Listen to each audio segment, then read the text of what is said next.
بسم الله والحمد لله والصلاة والسلام على رسول الله وعلى آله وصحبه ومن والاه رب اشرح لي صدري ويسر لي أمري واحلل عقدة من لساني يفقهوا قولي.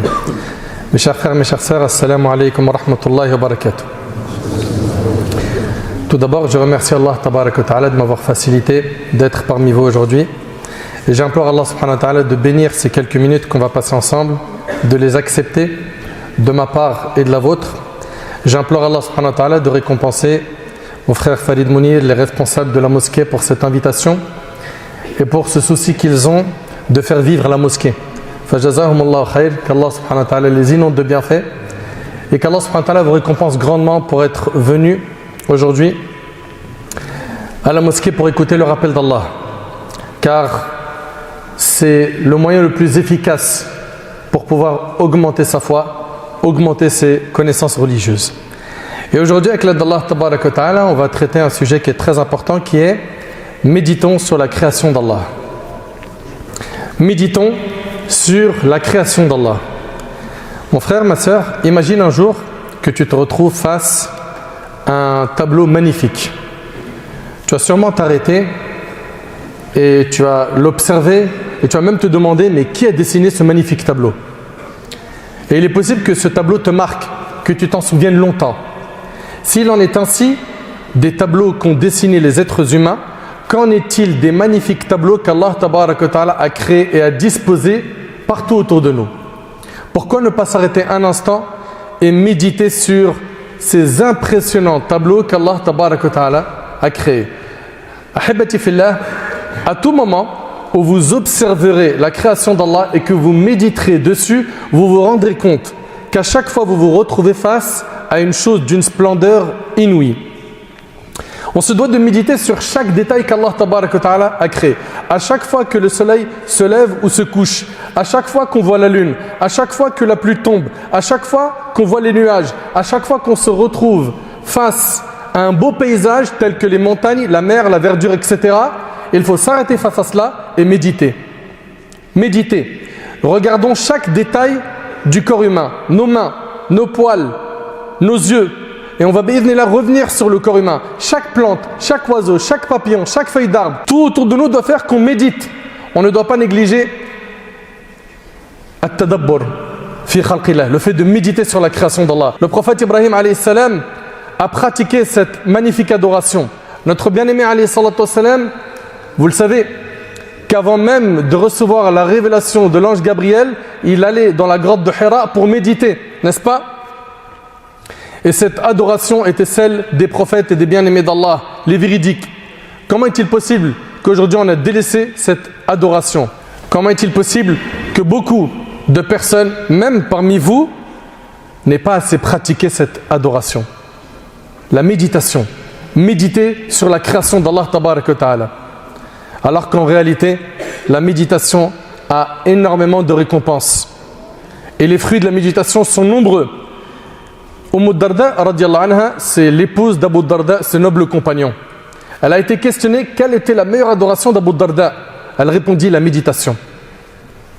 Et Al-Hassan al-Basri rahimahullah, ce grand savant parmi les tabi'in, il a dit la méditation d'une heure vaut mieux qu'une veillée en prière. Allahu Akbar. La méditation d'une heure, tu as médité un moment sur la création d'Allah, ça vaut mieux qu'une veillée en prière, que plusieurs heures en prière. Pourquoi? Parce que cette adoration, elle rapproche d'Allah. Mes frères et sœurs, Allah tabaraka wa ta'ala a dit dans le Coran, et j'aimerais Inch'Allah que vous soyez bien connectés pendant cette conférence. Allah tabaraka wa ta'ala a dit Inna fi khalqis samawati wal ard wa ikhtilafi al-layli wan nahar la ayatin li ulil albab.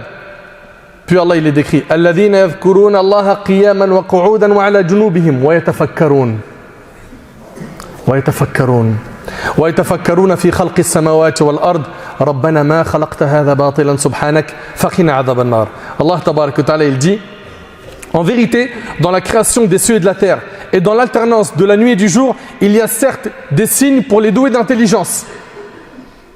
Regardez bien, dans la création des cieux et de la terre, dans l'alternance de la nuit et du jour, il y a certes des signes pour les doués d'intelligence qui, debout, assis, couchés sur leur côté, invoquent Allah. Ils sont tout le temps, constamment en dhikr, ils parlent d'Allah, ils pensent à Allah. Allah est le centre de leur vie. Ils invoquent Allah et méditent sur la création des cieux et de la terre, disant « Notre Seigneur, tu n'as pas créé cela en vain. Gloire à toi, garde-nous du châtiment du feu. » Allahu Akbar. À chaque fois que l'on observe une invention, on peut reconnaître les qualités de son auteur à travers les détails de cette invention. Par exemple, l'inventeur de l'ordinateur était sûrement quelqu'un de très intelligent. Aujourd'hui, tout le monde a un ordi, n'est-ce pas? Smartphone, tablette, etc. Celui qui a inventé l'ordinateur, c'était sûrement quelqu'un de très intelligent, n'est-ce pas? Les constructeurs des pyramides étaient sûrement des gens très forts. L'auteur d'un joli tableau est sûrement un artiste très doué, etc. Mais qu'en est-il du créateur de cet univers? Ne pourrions-nous pas, à partir de la méditation sur cet univers qui nous entoure, reconnaître la grandeur d'Allah subhanahu wa ta'ala? Ne pourrions-nous pas nous lier au créateur à travers la méditation sur ces créatures? Bien sûr que si, et on en est capable. Allah tabarak wa ta'ala, il dit وَكَذَلِكَ نُرِي إِبْرَاهِيمَ مَلَكُوتَ السَّمَاوَاتِ وَالْأَرْضِ وَلِيَكُونَ مِنَ الْمُوقِنِينَ. Ainsi nous avons montré à Ibrahim, le prophète Ibrahim, le royaume des cieux et de la terre, afin qu'il fût de ceux qui croient avec conviction. Est-ce que tu crois toi en Allah avec conviction? C'est-à-dire avec une croyance totalement assurée. Si tu possèdes cette croyance dans ta vie de tous les jours, elle t'illuminera, te rendra perspicace, te changera totalement. Cette croyance changera tes habitudes, ta personnalité, ton comportement, ta vision des choses, tes buts, tes ambitions, tes manières d'agir, tes impressions sur les différentes choses. Si tu possèdes cette croyance pleine de conviction, elle changera ta détermination et fera de toi quelqu'un de très fort. Cette croyance va t'aider à surmonter les épreuves. Elle fera de toi quelqu'un de fort. Malheureusement, on a délaissé l'adoration de la méditation. Allah tabarak wa ta'ala nous a reproché dans le Coran d'avoir délaissé cette adoration. Dis,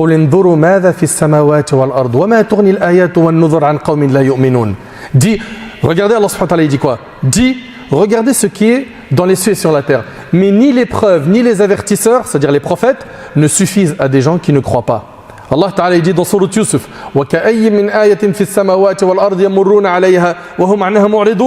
et dans les cieux et sur la terre, que des signes auprès desquels les gens passent en s'en détournant. Pourquoi tu ne médites pas la création d'Allah subhanahu wa ta'ala? Médite. Allah Ta'ala il dit également, Allah Azza wa Jalla nous dit également وَجَعَلْنَا السَّمَاءَ سَقْفًا مَحْفُوظًا وَهُمْ عَنْ آيَاتِهَا مُعْرِضُونَ. Et nous avons fait du ciel un toit protégé.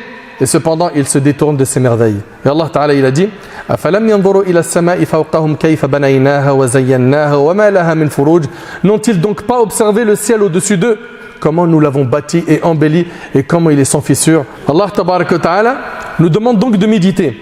Combien de fois nous nous sommes arrêtés devant un paysage en étant éblouis et émerveillés par la grandeur d'Allah? Combien de fois? Combien de fois nous nous sommes arrêtés devant un paysage et nos cœurs se sont mis à évoquer Allah subhanahu wa ta'ala, puis nos langues ont suivi et se sont mis à évoquer Allah subhanahu wa ta'ala. On se doit donc de méditer. La première chose sur laquelle on doit méditer, mes chers frères, mes chères sœurs, c'est la création de cet univers par Allah Azza wa Jalla à partir du néant. Allah tabarak wa ta'ala il dit Badi'us samawati wal ard. Allahu Akbar. Il est le créateur des cieux et de la terre à partir du néant. Cela signifie que les cieux et la terre sont des chefs-d'œuvre qu'Allah tabarak wa ta'ala a créés. Regardez, subhanallah, venez on médite un petit peu. La lune tourne autour d'elle-même, n'est-ce pas? Et tourne autour de la terre. La terre tourne elle aussi autour d'elle-même et tourne autour du soleil avec la lune.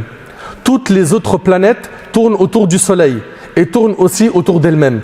Et leurs satellites, eux aussi, tournent autour d'eux-mêmes.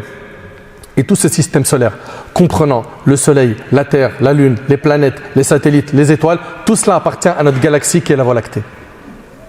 C'est l'œuvre de qui? Subhanallah, des gens comme Newton, qui ne sont pas des musulmans, ils ont dit quand on regarde et on médite l'univers, il est régi par des lois qui montrent qu'il y a une force qui est au-dessus d'eux, qu'il y a une force qui contrôle tout cela. Oui, effectivement, c'est notre Seigneur Allah Azza wa Jalla.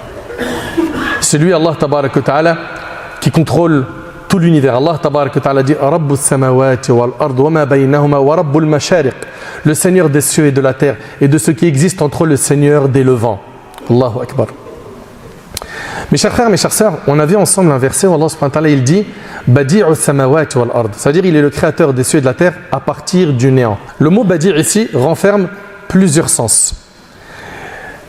On en a 3 sur lesquels on va s'arrêter. 1, c'est celui qui a créé quelque chose à partir du néant.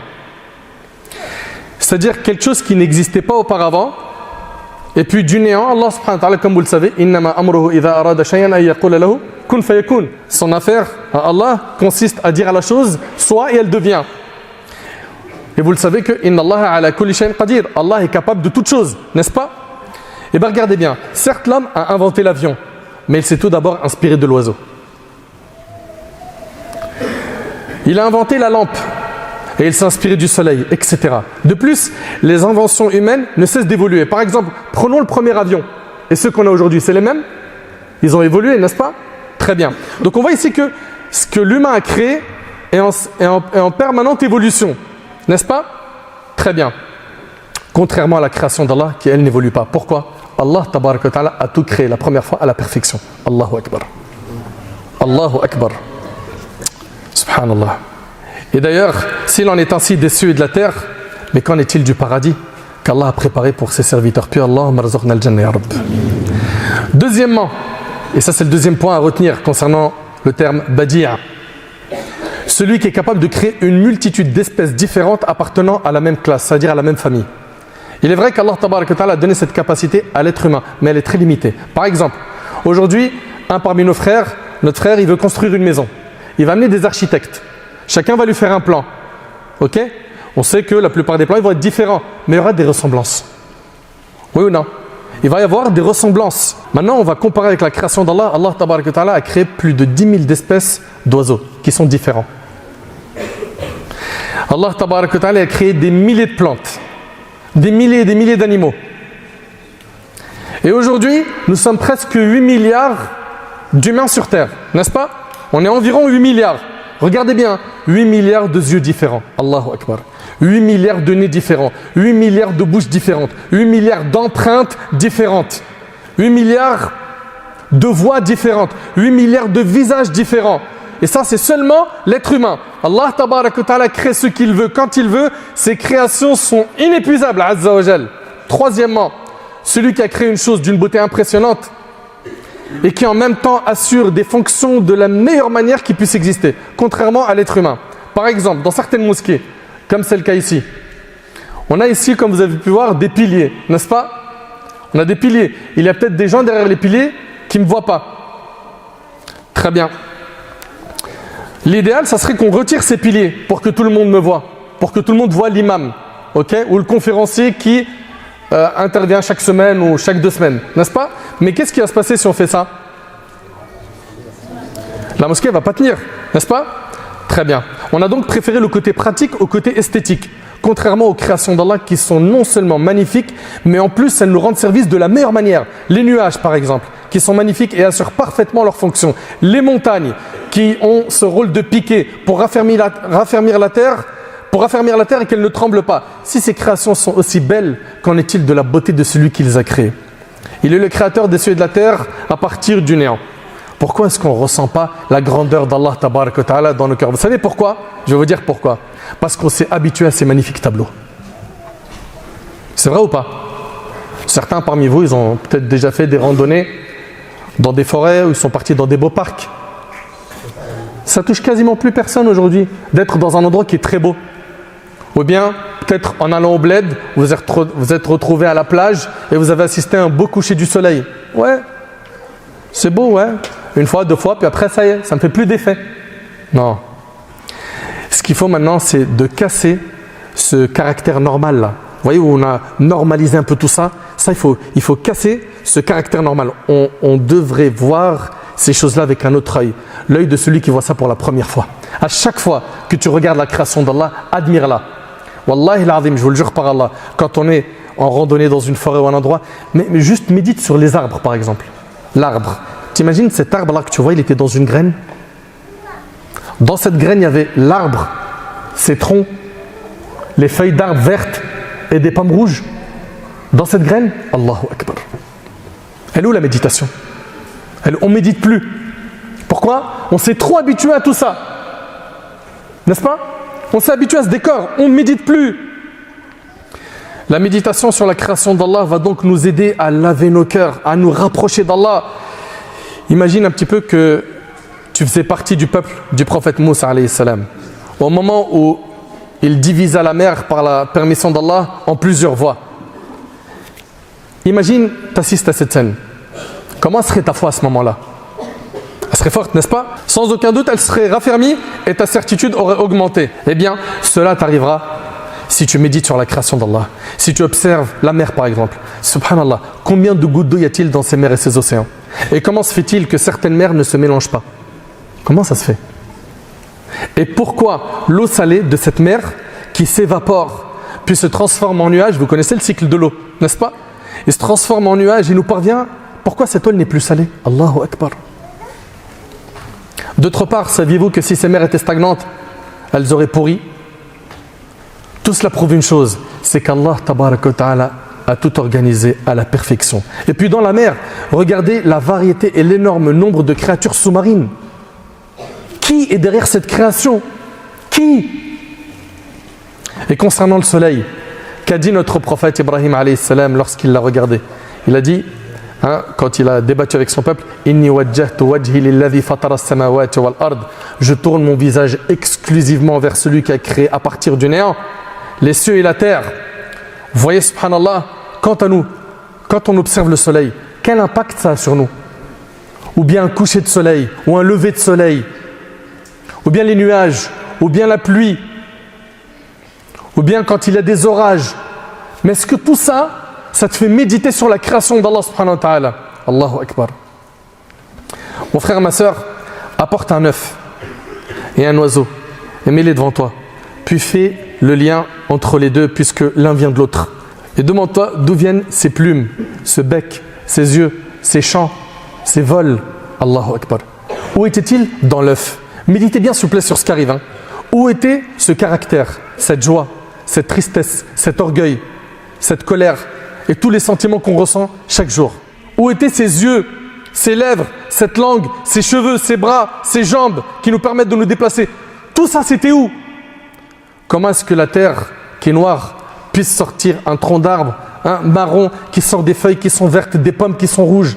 Subhanallah, c'est l'œuvre de qui? Toutes ces choses sont différentes les unes des autres. Qui les a colorées? Regardez les fruits, méditez sur les fruits. Vous en mangez des fruits, n'est-ce pas? Regarde l'ananas de l'extérieur et regarde l'intérieur. Regarde le goût qu'Allah tabaraka wa ta'ala a mis dans l'ananas. La mangue, regarde son extérieur. Regarde les kiwis, regarde la pastèque. Médite. Médite, subhanallah. C'est impressionnant. Allah tabaraka wa ta'ala a tout créé à la perfection. Tabarakallah ahsanul khaliqin. Qui leur a affecté leur goût à ces fruits, leur odeur? Médite aussi sur cette graine qui, une fois plantée, fait sortir un palmier. Allahu Akbar. Vous avez vu le palmier, comment il est grand? Je sais pas, quand vous allez dans les forêts, vous voyez plein d'arbres. Ils étaient où? On ne médite plus. C'est pour cela que l'on se doit de réfléchir afin de ne pas s'isoler de la méditation sur ce qu'Allah tabaraka wa ta'ala a créé.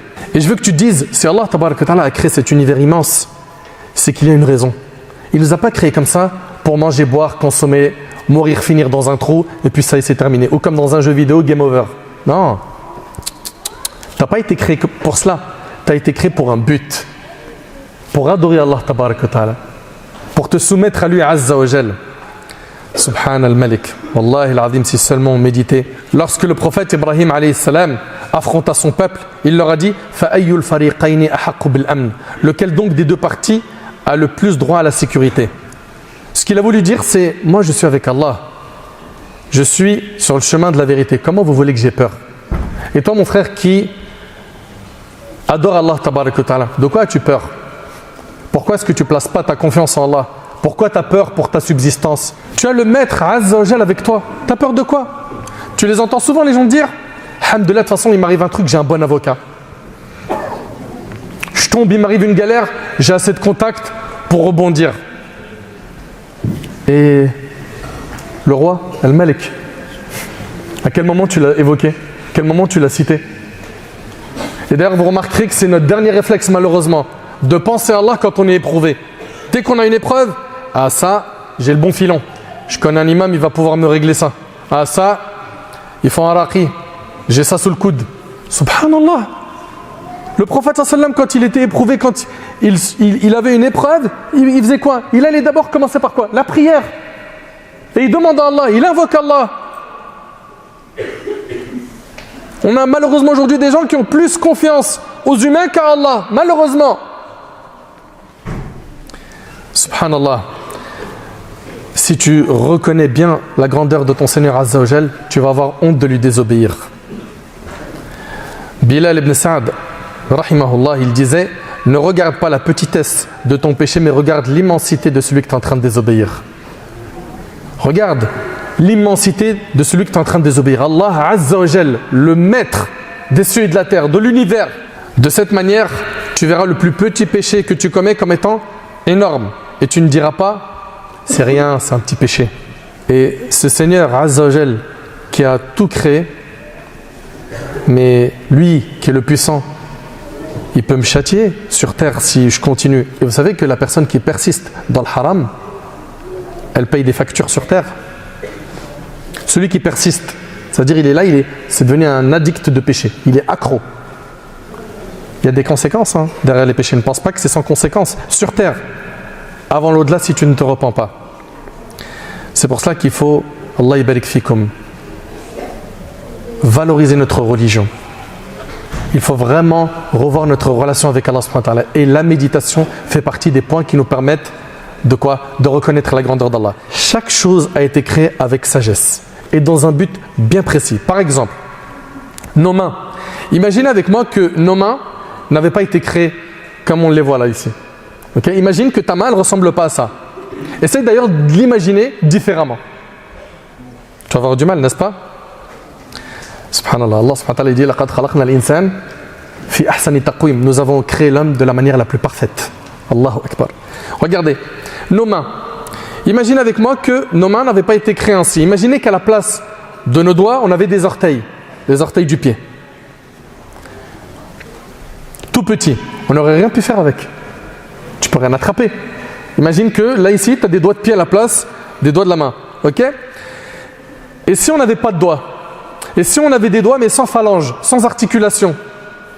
Elle ne servirait à rien. Et si on avait les mêmes jolies mains, mais elles ne sortaient pas d'ici? Ok? Elles sortaient d'ailleurs, de tes épaules par exemple. Elles n'auraient aucune valeur. Imagine que tu es créé sans coude. Mais ça aurait été une souffrance pour toi. Pourquoi? Imagine que tu n'as pas de coude. Ça veut dire quoi? Ça veut dire que pour manger, c'est soit quelqu'un il t'amène à manger et tu manges, soit tu mets ta bouche au sol et tu manges comme les animaux. Azakumullah. Donc regardez, subhanallah, Allah tabarak wa ta'ala, il nous a honorés par plein de bienfaits. Subhanallah. Imagine aussi si tous les doigts étaient identiques. C'est-à-dire que tu as 4 majeurs. Ok? Et puis sur le côté aussi, tu as un majeur. Est-ce que vous savez que le pouce, c'est celui qui constitue la force de la main? Le pouce qu'on a ici. Donc s'il n'était pas comme il est maintenant, on n'aurait rien pu faire, rien pu tenir avec nos mains. On se doit donc de réfléchir. Nos ongles, à quoi servent-ils? C'est parce que lorsqu'on attrape quelque chose, on force sur l'extrémité de nos doigts. Il faut donc que cette partie soit renforcée à l'aide d'une partie solide, à savoir les ongles. On remarque aussi que la peau du dessus de nos mains est très douce, alors que la peau de la paume, elle est rugueuse. Et pour ce qui est de la peau du dessus de nos pieds, elle est douce, alors que la peau de la plante de nos pieds est très rugueuse.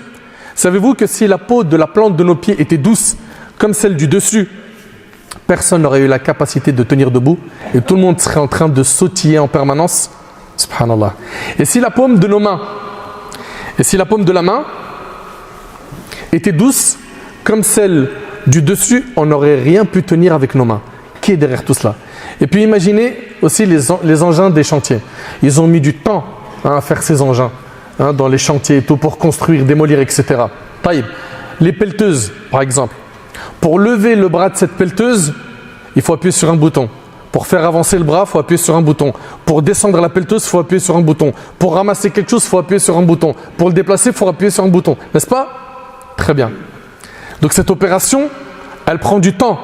Maintenant, compare cette opération à un humain à qui tu lui demandes de prendre ses fleurs et de les déplacer. Tu viens, tu fais ça, hop, ça a mis combien de temps? Regarde comment Allah tabaraka wa ta'ala, il nous a tout facilité. Et puis, regardez, subhanallah. Savez-vous que pour bouger une seule phalange d'un de nos doigts, une seule phalange, ce sont des muscles et des muscles qui sont sollicités, plusieurs muscles pour assurer ce mouvement. Et pareil, pour remettre le doigt à sa place. Et à chacun de ces muscles est associée une veine qui lui fournit le sang dont il a besoin. Donc juste ton doigt, c'est quelque chose d'extraordinaire. Il est composé de 3 phalanges, de trois os. Il est d'une multitude de muscles, de veines, de nerfs, de vaisseaux sanguins. Qui a mis tout ça en place et qui l'a ordonné? Qui? Savez-vous que dans notre corps, il y a 1000 milliards de cellules et il n'y a pas une de ces cellules qui ne reçoit pas ses besoins des artères ou des capillaires. Donc 1000 milliards de cellules reçoivent leurs besoins essentiels en permanence. Qui est derrière tout ça? Qui? Toi, Zama, tu fais un entretien de ton corps, tu vas chez quelqu'un comme Speedy, il te fait une révision du corps. Subhanallah. D'autres choses qui méritent notre méditation. Observe ton visage. Et là, pareil, il faut bien méditer. Tu as sur ton visage 5 différents types de poils. Tes cheveux qui poussent vers haut, vers le haut. Très bien. La barbe, elle pousse vers le bas. Moustache vers le bas. Très bien. Tes sourcils, ils sont dirigés sur le côté. Est-ce qu'ils poussent? Les sourcils? Non. Tes cils du haut remontent vers le haut. Tes cils du bas descendent vers le bas. Taïb. Maintenant, écoute bien. Imagine avec moi ton visage sans sourcils. Et puis, qui a ordonné à nos sourcils de ne pas pousser en permanence, comme nos cheveux ou notre barbe? Et si ça avait été le cas, comment on aurait fait pour résoudre ce problème? Et imaginez que nos barbes étaient comme nos sourcils. C'est-à-dire, elles poussaient sur le côté. Tu ressemblerais à quoi? Ou bien, comme nos cheveux. Imagine ta barbe, elle pousse vers le haut. Et elle recouvre ton visage.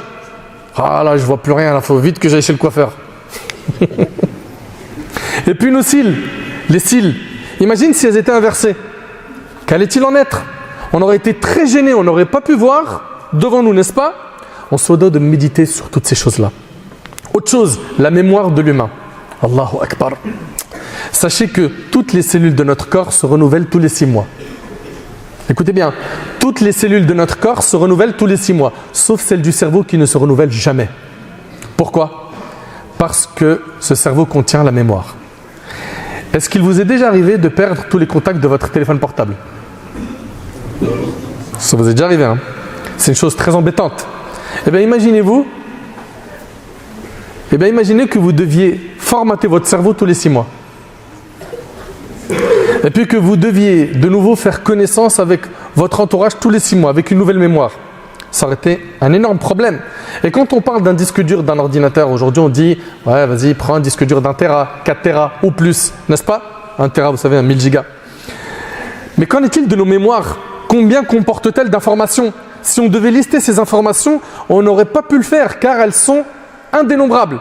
L'imam Ibn al-Qayyim, rahimahullah, ce grand savant, il a écrit un livre très connu dans la vie du prophète sallam qui s'appelle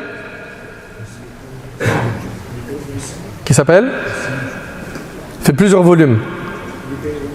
Ibn al-Qayyim, la vie du prophète sallam. Comment s'appelle le livre? Pas tous à la fois? Oui. Zad al-Ma'ad, jazakallah khair. Zad al-Ma'ad. Il a même été traduit dernièrement en français. Est-ce que vous savez que ce livre-là, c'est pas un petit livre? Il fait 6 volumes.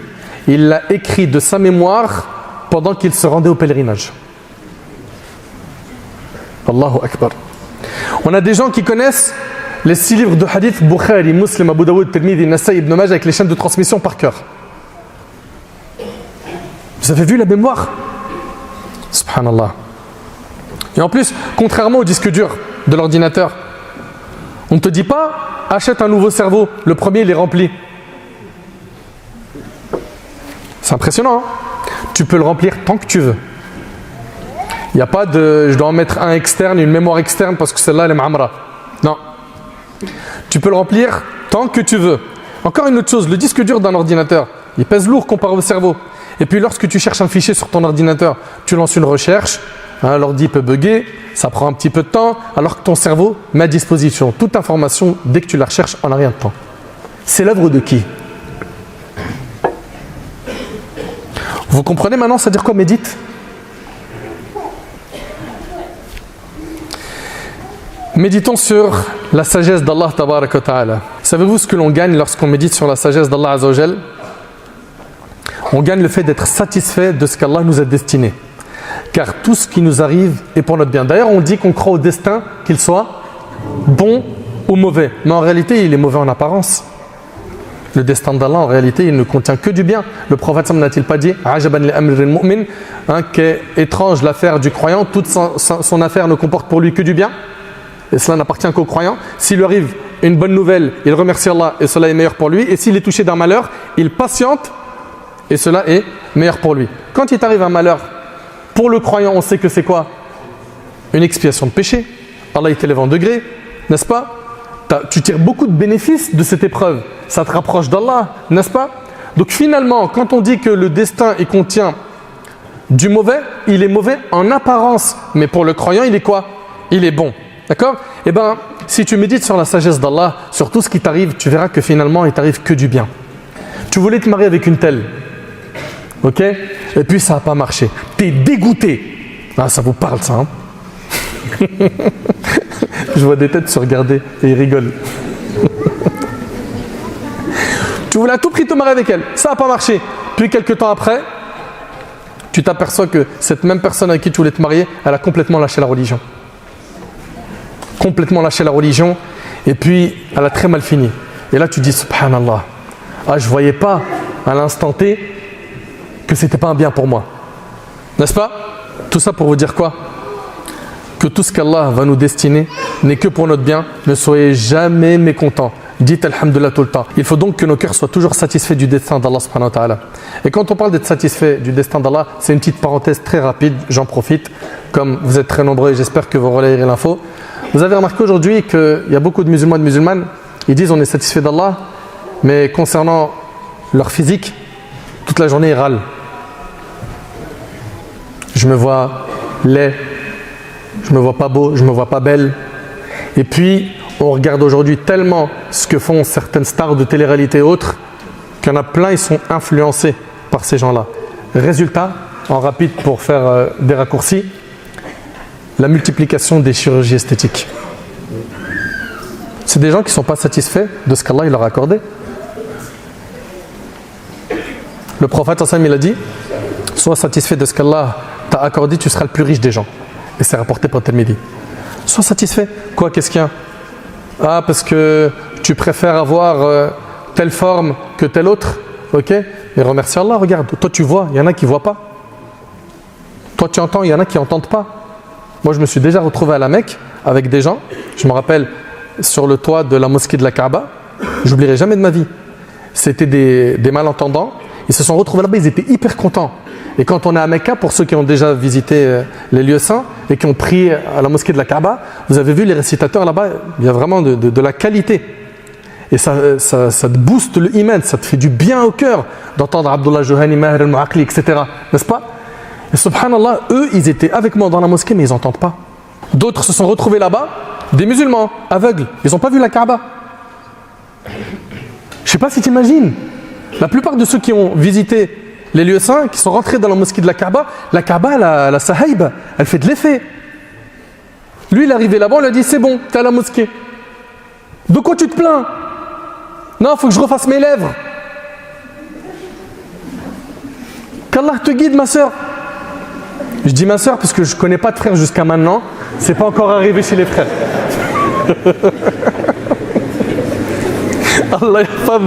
Qu'Allah vous préserve, les frères. J'espère qu'un jour, on ne va pas en venir à dire tu te rappelles, tu disais ça. Ben maintenant, les frères aussi, ils se gonflent les lèvres. Allah yahfaz. Ou bien c'est la poitrine, hein, ou bien c'est d'autres formes du corps. Attention, hein, pour ce qui est de la chirurgie, il y a deux types de chirurgie. La réparatrice, donc tu as une malformation, un défaut physique de naissance, okay, qui a besoin d'une réparation. Mais tout ce qui est embellissement, les chirurgies pour s'embellir, non, ça c'est interdit en islam. C'est interdit en islam.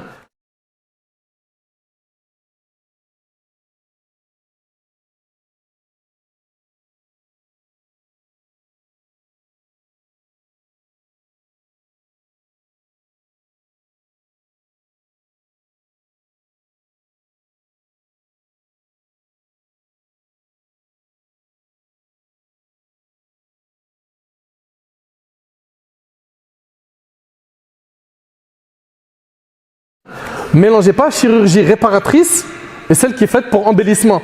Ouais, mais moi je pense que pour moi, avant de penser, va consulter quelqu'un de science et dis-lui ce que tu veux faire, d'accord? Commence pas à te sentir savant ou savante et puis après tu fais n'importe quoi. Enfin, il faut qu'on apprenne à se satisfaire de ce qu'Allah Tabaraka wa Ta'ala nous a quoi? Nous a donné. Une parmi les choses que j'aimerais aussi qu'on médite, c'est lorsque vous êtes au bord d'un fleuve et puis l'oiseau là qui est en train de stagner au-dessus de l'eau, qui observe les poissons, puis au moment le plus opportun, d'un coup, en flèche, qu'est-ce qu'il fait? Il plonge son bec dans l'eau et saisit sa proie. Alors qu'en réalité, ce poisson n'est pas à cet emplacement-là, puisque la loi physique, qui est le phénomène de réfraction, a lieu dans l'eau, n'est-ce pas? Mais qu'est-ce qui a appris à cet oiseau des lois de sciences physiques alors qu'il n'est pas parti à la fac, qu'il n'a pas fait l'école? Autre chose encore plus forte sur laquelle il faut méditer, dans les prés. L'aigle se place à une distance impressionnante du sol, puis d'un coup, il surgit sur sa proie comme une fusée, la capture et repart. Et l'aigle, subhanallah, il ne voit pas bien la nuit. Il voit très bien le jour, mais la nuit, il voit moins bien. Et Allah Azza wa Jalla, le Tout-Puissant, a créé des yeux qui sont capables de voir la nuit bien comme il faut, comme ceux des chats par exemple. Ok? Encore plus fort, Allah Tabaraka wa Ta'ala a créé des yeux qui voient sous l'eau, ceux des poissons. Encore plus fort, on a quoi? Les chauves-souris qui eux ne voient pas avec leurs yeux. Mais c'est quoi? C'est en détectant les bruits avec leurs oreilles. Allahu Akbar. La puissance d'Allah Tabaraka wa Ta'ala, la puissance absolue d'Allah est au-dessus de toute chose, au-dessus de toute la terre et ce qu'elle contient. Mes frères et sœurs, qui a déjà médité sur ce verset? وَنُفِخَ فِي الصُّورِ. Allahumma ahsin khatimatana ya Rabb. Qu'Allah nous accorde une bonne fin. Allah subhanahu wa ta'ala dit, et on soufflera dans la trompe. On retrouve ça dans le Coran. Allah nous a informé que la fin de toute chose n'est que dans un souffle. Médite un petit peu. C'est-à-dire que toute cette terre et tout ce qu'elle contient ne pourra même pas supporter un souffle ordonné par Allah. Allah tabaraka wa ta'ala aurait pu mettre fin à cette terre d'une autre manière, mais un souffle, subhanallah. Qui va souffler? L'ange Israfil, par ordre d'Allah Azza wa Jal. Allah aurait pu mettre fin à cette terre d'une autre manière, mais un souffle, subhanallah, toutes les puissances du monde ne pourraient supporter ne serait-ce qu'un souffle. Tu médites? Tout cet univers entier ne serait pas en mesure de supporter ce souffle. La puissance d'Allah est au-dessus de toute chose si seulement on méditait. Allah subhanahu wa ta'ala il nous dit dans Surat Hud, en parlant de ce qui s'est passé à l'époque de Nuh alayhi salam après le déluge, وَقِيلَ يَا أَرْضُ بْلَعِ مَاءَكِ وَيَا سَمَاءُ أَقْلِعِ وَغِيضَ الْمَاءِ وَقُضِيَ الْأَمْرُ وَاسْتَوَتْ عَلَى الْجُودِ. Et Allah a dit, après le déluge, ô terre, absorbe ton eau. Hein, ils se sont tous noyés à l'époque de Nuh alayhi salam. Vous connaissez un peu la vie des prophètes ou pas? C'est bien. Et il fut dit, ô terre, absorbe ton eau. Et toi, ciel, cesse de pleuvoir. L'eau baissa, l'ordre fut exécuté et l'arche s'installa sur le joudi. Allahu Akbar. La puissance d'Allah est au-dessus de tout. Mais on ne médite pas. On ne médite pas qu'Allah tabaraka wa ta'ala est capable de tout. Allah tabaraka wa ta'ala il nous dit Fa'alul lima yurid. Il réalise parfaitement tout ce qu'il veut. Allah ta'ala il dit Wa huwa al-qahiru fawqa ibadihi. C'est lui le dominateur suprême sur ses serviteurs. Allah Azza wa Jalla dit Wallahu ghalibun ala amrih. Et Allah est souverain en son commandement. Et Allah Azza wa Jalla dit Wa ilayhi yarja'u al-amru kulluh. Fa'budu wa tawakkal alayh. Et c'est à lui que revient l'ordre tout entier. Adore-le donc et place ta confiance en lui. Fa subhanalladhi biyadihi malakutu kulli shay. Allah dit également louange donc à celui qui détient en sa main la royauté sur toute chose. Et Allah il dit Amma yujibul muttar idha da'a wa yakshifu as-su' wa yaj'alukum khulafa al-ard. N'est-ce pas lui qui répond à l'angoissé quand il l'invoque? Qui répond à l'angoissé quand il l'invoque? Toi qui es dans une épreuve, une difficulté, qui peut résoudre ce problème? Et qui enlève le mal. Regardez, c'est Allah qui enlève le mal. Et qui vous fait succéder sur la terre génération après génération. Allah subhanahu wa ta'ala dit وَمَن يَتَوَكَّلْ عَلَى اللَّهِ فَهُوَ حَسْبُهُ إِنَّ اللَّهَ بَالِغُ أَمْرِهِ. Et quiconque place sa confiance en Allah, Allah lui suffit. Allah atteint ce qu'il se propose. Et Allah il dit وَإِن يَمْسَسْكَ اللَّهُ بِضُرٍّ فَلَا كَاشِفَ لَهُ إِلَّا هُوَ وَإِن يَمْسَسْكَ بِخَيْرٍ فَهُوَ عَلَى كُلِّ شَيْءٍ قَدِيرٌ. Et si Allah fait qu'un malheur te touche, nul autre qu'Allah ne peut l'enlever. Et s'il fait qu'un bonheur te touche, c'est lui qui est omnipotent. Allah il dit Alaysa Allahu bikafin abdah. Allah ne suffit-il pas à son serviteur comme soutien?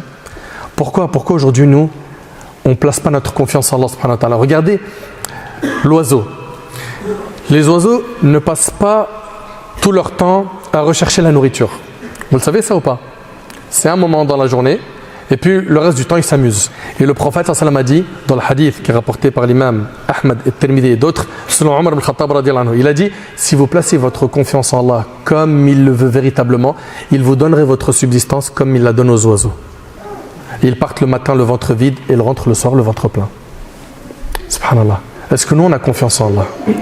Mais réellement, si tu places ta confiance en Allah, tu seras serein et tranquille. Et puis médite sur la miséricorde d'Allah tabarak wa ta'ala. Allahu Akbar. Subhanallah, wallah, il y a tellement de choses à dire. J'ai pas envie de vous garder longtemps, mais wallah, il y a trop de choses à dire sur la miséricorde d'Allah tabarak wa ta'ala. Mais vraiment énormément.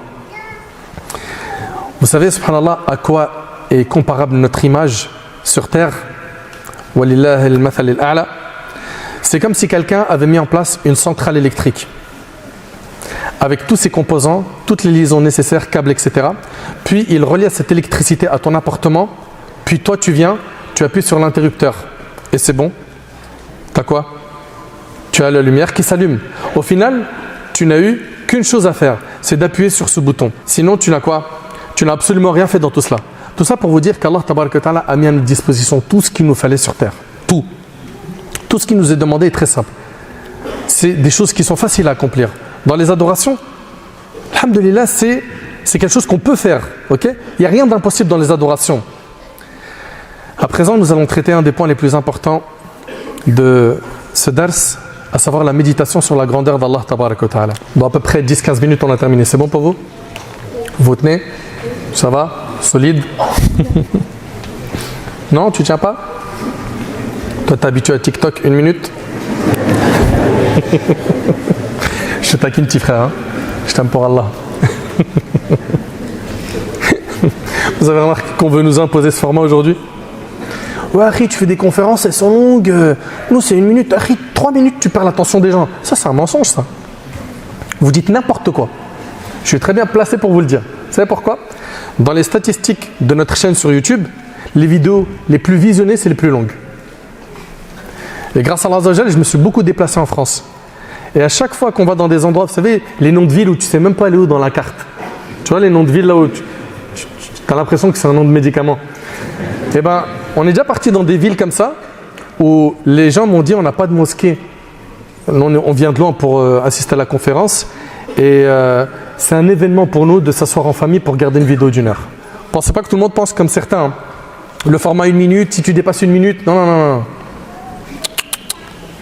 T'as pas une vue d'ensemble. Le prophète sallam il nous dit, certes Allah a 99 noms, 100 moins 1. Quiconque les énumère entrera dans le paradis. Bon, sans rentrer dans ce point d'aqida, de croyance, Allah subhanahu wa ta'ala il a plus que 99 noms. Les noms d'Allah il y en a plus que 99. Mais celui qui en apprend 99 parmi les noms d'Allah, okay, il les comprend, il les met en pratique, okay, il les médite, etc. Et ben il aura le paradis. Et ben regardez bien. Quelqu'un peut s'appeler Karim, mais ne pas être Karim. Karim, ça veut dire quoi? Généreux. Et il peut ne pas être généreux. C'est vrai ou pas? Il peut donc avoir un nom qui n'est pas forcément un attribut chez lui. Par contre, Allah tabaraka wa ta'ala, tous ces noms sont des attributs. C'est-à-dire quand Allah tabaraka wa ta'ala il s'est appelé Rahman, il n'est pas simplement Rahman par le nom, mais il est aussi par son attribut. Il s'appelle le miséricordieux, le tout miséricordieux, mais c'est aussi un attribut chez lui. Il s'appelle le généreux, mais c'est aussi un attribut chez lui. Vous suivez ou pas? Et Allah tabaraka wa ta'ala donc possède les attributs de perfection. Et tout ça, ça doit nous faire méditer sur la grandeur d'Allah tabaraka wa ta'ala. Et un verset que j'aimerais qu'on médite ensemble, que vous connaissez tous par cœur. Allah tabaraka wa ta'ala il dit: Allahu la ilaha illa huwa al-hayyul qayyum la ta'khudhuhu sinatun wa la nawm lahu ma fi as-samawati wa ma fi al-ard man dha alladhi yashfa'u 'indahu illa bi idhnihi ya'lamu ma bayna aydihim wa ma khalfahum wa la yuhituna bi shay'in min 'ilmihi illa bima sha'a wasi'a kursiyyuhu as-samawati wal ard wa la yu'uduhu hifdhuhuma wa huwa al-'aliyyul 'azim. Très bien. Allah, point de divinité à part lui. Ici déjà, regarde bien, il n'y a pas un roi qui peut prendre son royaume. Allah subhanahu wa ta'ala, personne ne peut prendre son royaume, contrairement aux rois sur terre qui, comme vous le savez, ils peuvent perdre leur royaume. Allah, quant à lui, personne n'est capable de prendre son royaume. Le vivant, celui qui subsiste par lui-même, Al-Qayyum, le vivant, qui ne meurt jamais, qui ne tombe pas malade, qui ne meurt pas. Il est le vivant qui ne meurt jamais. Al-Qayyum, c'est celui qui gère la vie de chaque personne dans son royaume. Et il n'a besoin de rien le concernant. Nous, on a besoin de manger, on a besoin de dormir, on a besoin de boire. Allah tabaraka ta'ala n'a pas besoin de tout cela. Il gère la vie des humains, des animaux, sans qu'il y ait une affaire qui l'occupe d'une autre affaire. Il entend les gens l'invoquer en même temps, même si c'est dans des langues différentes, et le fait d'entendre les uns ne l'empêche pas d'entendre les autres. Allahu Akbar. Subhanallah. Contrairement aux rois sur terre, qui eux sont incapables de s'occuper de tout le monde. D'ailleurs, des fois, un roi sur terre, il peut ne pas être capable de s'occuper de ses propres affaires. Il tombe malade, il est au lit, il ne bouge plus. Mais regardez, le roi, Allah Azza wa Jal, lui, subhanah, il s'occupe de tout le monde. Subhanallah. La ta'khudhu sinatun wa la nawm. Ni somnolence, ni sommeil ne le saisissent. Allah ne dort jamais. Il surveille son royaume en permanence. Si tu as cela dans ta tête, tu vas faire attention à tes actions. Tu vas faire attention à ne pas désobéir à Allah subhanahu wa ta'ala quand tu es tout seul dans ta chambre. Parce que souvent en public, on arrive à faire des efforts, afficher une belle image. Je suis pieux, je suis dans la religion. Mais quand tu es tout seul devant ton smartphone, quand tu ouvres les applications sataniques et que tu commences à faire ça sur les vidéos, tu regardes quoi? Tu t'arrêtes sur quoi? Tu likes quoi? Tu partages quoi? T'aimes quoi? Allah ne dort jamais, il surveille son royaume en permanence. Si tu as cela en tête, j'ai dit que tu feras attention à tes actions. Et en même temps, tu seras en sécurité. Contrairement aux rois sur terre qui dorment et il arrive que des choses se passent dans leur royaume et ça les échappe. Oui ou non? À lui appartient tout ce qui est dans les cieux et sur la terre. Aujourd'hui, quand tu vois quelqu'un, il a une grande villa, ok, à Dubaï ou à Marrakech, regarde, il a une villa piscine, il est bien, mais il n'en a pas qu'une. Apparemment, il en a deux. Et tu as vu les bolides? Il les collectionne. Il vient de sortir là le dernier Lamborghini, et puis il a ceci, et il a cela, et ceci et cela. Ça vous impressionne de voir 3-4 choses qui appartiennent à un humain? Mais regardez, Allah subhanahu wa ta'ala il dit Lahu ma fi samawati wa fil ard. Tout ce qui est dans les cieux sur la terre lui appartient. Tout. Azza wa Jal. Qui peut intercéder auprès de lui sans sa permission? Quand Allah décide d'une chose, personne ne peut venir changer sa décision. Il n'y a pas une personne qui puisse le faire changer sa décision. Il connaît leur passé et leur futur. Allah connaît le passé, le présent et le futur. Allah, il a la connaissance parfaite de toutes choses. L'humain, sa connaissance a été précédée d'une ignorance. Wallahu akhrajakum min butuni ummahatikum la ta'lamuna shay'a. Allah vous a sorti du ventre de vos mères, vous ne connaissez rien. Mais Allah tabaraka ta'ala, il a toujours été alim. Sa connaissance n'a pas été précédée de quoi? D'une ignorance, Azza wa Jal. Et de sa science, il n'embrasse que ce qu'il veut. On ne connaît finalement que ce qu'Allah nous a permis de connaître. Et Allah, il nous rappelle وَمَا أُوتِيتُم مِنَ الْعِلْمِ إِلَّا قَلِيلًا. Et vous n'avez eu que peu de connaissances. Arrêtez de vous enorgueillir. Arrêtez, je vois des gens comme ça, ils sont là toujours, moi, c'est grâce à moi. Moi, t'as vu, tu le sais, je suis un ancien. Toi-même, tu sais, c'est le talent.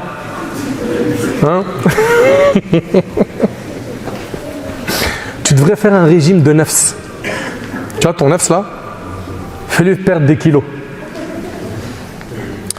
Son kursi déborde les cieux et la terre, dont la garde ne lui coûte aucune peine. Subhanallah, dans ce verset, on voit qu'on adore le Tout-Puissant, que rien ne fatigue, que la gestion de l'univers ne le fatigue pas.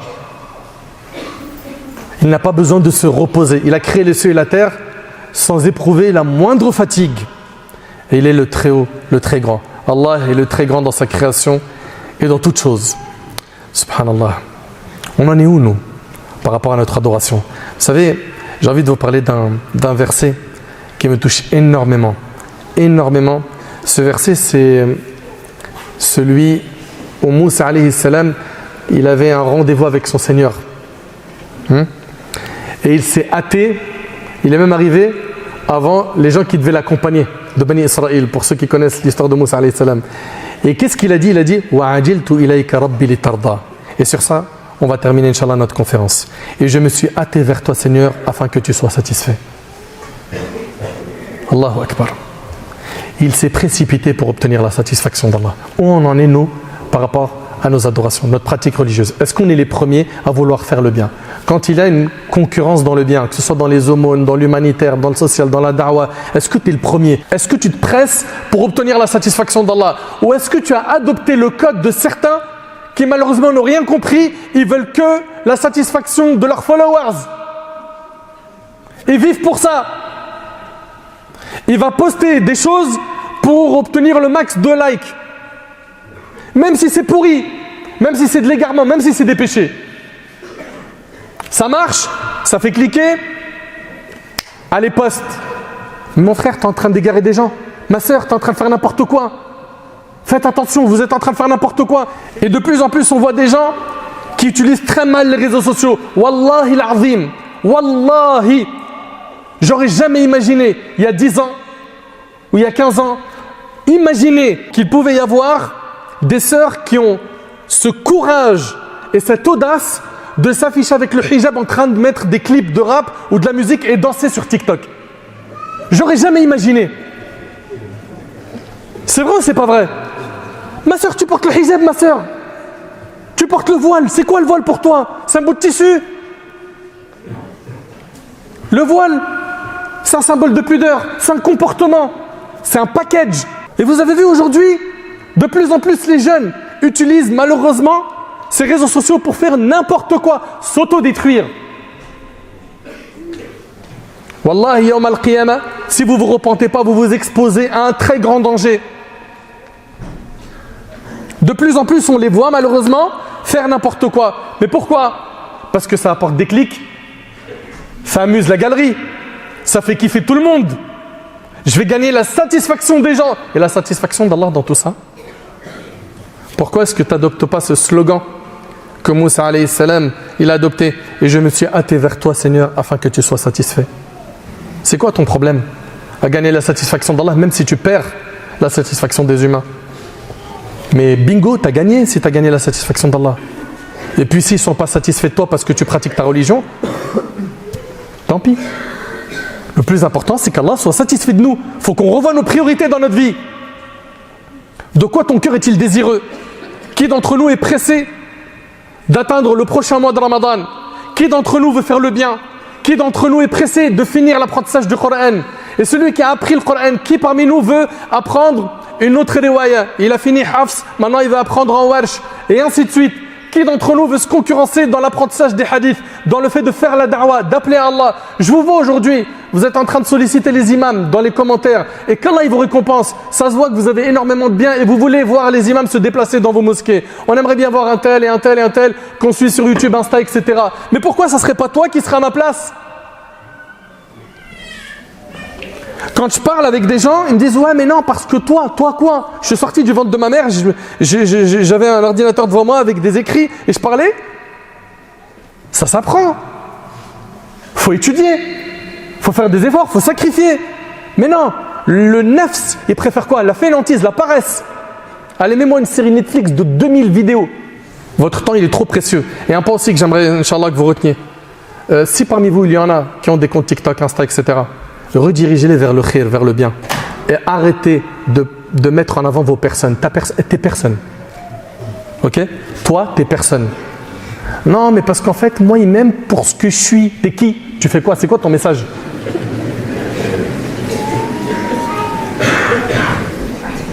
On va voir une parmi nos sœurs, regardez bien, une parmi nos sœurs qui va dire « Ouais, voilà, bah, je me prends en story pendant que je fais ma séance de sport. » Et aussi mon bol, regardez, ça c'est du flocon d'avoine. J'ai mis des bananes, j'ai mis des morceaux de chocolat. Et l'autre frère qui dit « Ah, j'ai bien mangé aujourd'hui, je crois que je vais aller dormir. » Mais on s'en moque de ta vie. C'est pas une attaque, hein. J'attaque personne, c'est pas un règlement de compte. On s'en moque. Et le pire, c'est pas eux, c'est ceux qui les suivent. Ah là là, faut que je regarde là, vite fait là, qu'est-ce qu'il a fait là? Ah ouais, trop marrant, regarde. Ah, regarde. Vous avez rien dans le cerveau? 2 pistaches et une amande? Faut mûrir un peu. Une parmi les choses qu'on va regretter énormément, c'est ce temps libre qu'on a perdu. Ce temps libre là que vous êtes en train de perdre là, il n'y a pas une seconde chance ou il n'y a pas, ça y est, il part, c'est fini. Donc à nous de nous reprendre en main et de tout faire pourquoi? Pour gagner la satisfaction d'Allah tabarak wa ta'ala. Méditons sur la création d'Allah subhanahu wa ta'ala. Adorons Allah comme il le faut. Remettons Allah au centre de notre vie. Regardez, le prophète Ibrahim alayhi salam, puis il jeta un regard attentif sur les étoiles. Un regard attentif. Subhanallah, il faut donc prendre le temps de méditer sur la chose. Maintiens ton regard sur ce que tu veux méditer longtemps. Okay? Et peut-être que tu ne vas pas trouver tout de suite les effets de cette méditation sur ton cœur, mais fais cet exercice plusieurs fois. D'accord? Médite sur chaque détail, sur tout ce qui est autour de toi. Compare-le aux autres espèces de sa famille. Tu verras que subhanallah, il est différent. Chacun a sa particularité. Médite sur les montagnes, le soleil, les animaux. L'essentiel, c'est de méditer sur la création d'Allah. Abu Sulayman, rahimahullah, a dit « Habituez vos yeux aux larmes et vos cœurs à la méditation ». Mes frères et sœurs, je sais que cette adoration était ignorée par un grand nombre parmi nous. Faisons-la revivre afin d'améliorer notre relation avec Allah tabarak wa ta'ala. Et pour finir, qu'Allah tabarak wa ta'ala fasse de nous des pieux qui réfléchissent et qui méditent sur la création d'Allah subhanahu wa ta'ala.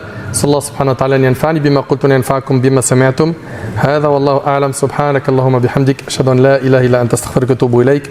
Wa akhiru da'wana alhamdulillahi rabbil alamin.